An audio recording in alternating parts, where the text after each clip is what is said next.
Metro రైలు project విషయంలో CM Revanth Reddy సంచలన నిర్ణయం. సీఎం రేవంత్ రెడ్డి పాలన పగ్గాలు చేపట్టిన నాటి నుండి పాలనలో తనదైన దూకుడును కొనసాగిస్తున్నారు. సంచలన నిర్ణయాలు తీసుకుంటూ సాగుతున్న ఈ పాలన ప్రస్తుతం తెలంగాణ రాష్ట్రంలో చర్చనీయాంశంగా మారింది. తాజాగా మరో సంచలన నిర్ణయం వైపు అడుగు వేస్తున్నారు సీఎం రేవంత్ రెడ్డి. బీఆర్ఎస్ ప్రభుత్వం నిర్మించిన ఓఆర్ఆర్ మెట్రో ప్రాజెక్టుకు రద్దు చేసి ఔటర్ రింగ్ రోడ్డు వరకు మెట్రో విస్తరణ అవసరం లేదని, పాత బస్తీని విమానాశ్రయానికి అనుసంధానం చేయాలని సూచనలో రేవంత్ రెడ్డి ఉన్నట్లు తెలుస్తుంది. ఇక మెట్రో విస్తరణ కోసం గత ప్రభుత్వం నిర్ణయం తీసుకున్న హైదరాబాద్ నగరం చుట్టూ మెట్రోను విస్తరించాలని నిర్ణయించింది. బీఆర్ఎస్ ప్రభుత్వం నిర్మించిన ఓఆర్ఆర్ మెట్రో ప్రాజెక్టు రద్దు చేసి ఔటర్ రింగ్ రోడ్ వరకు మెట్రో విస్తరణ అవసరం లేదని, పాత బస్తీని విమానాశ్రయానికి అనుసంధానం చేయాలన్న ఆలోచనలో రేవంత్ ఉన్నట్లు తెలుస్తుంది. ఇక మెట్రో విస్తరణ కోసం గత ప్రభుత్వం నిర్ణయం తీసుకుని హైదరాబాద్ నగరం చుట్టూ మెట్రోను విస్తరించాలని నిర్ణయించింది. 69,000 కోట్ల రూపాయలతో ఔటర్ రింగ్ రోడ్ చుట్టూ మెట్రో రైలు ప్రాజెక్టు విస్తరణకు కేబినెట్ లో నిర్ణయం తీసుకుంది. పటాన్ చెరువు నుండి నార్సింగి వరకు 22 కిలోమీటర్లు, తుక్కుగూడ బెంగళూరు పెద్ద అంబర్పేట వరకు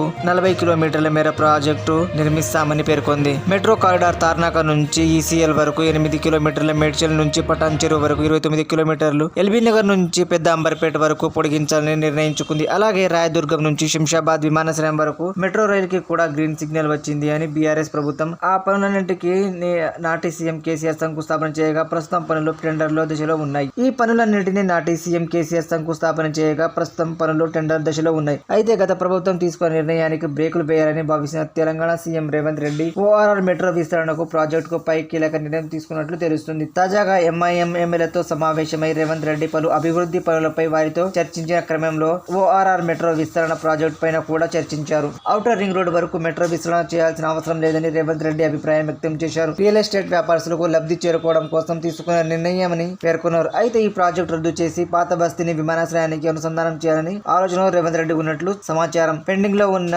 జేబీఎస్ ఫలక్నామా కారిడార్ ను పూర్తి చేయాలని, పైహాడి ఫెరీష్ మీదుగా విమానాశ్రయం వరకు మెట్రోను పొడిగించాలని భావిస్తున్నారు. ఒకవేళ ఇలా కనుక నిర్మాణం జరిగితే పాత బస్తీ కూడా కవర్ అవుతుందని రేవంత్ రెడ్డి భావిస్తున్నట్టు సమాచారం. అయితే దీనిపై ఇంకా అధికారంగా ఎటువంటి ప్రకటనలు వెలువడలేదు.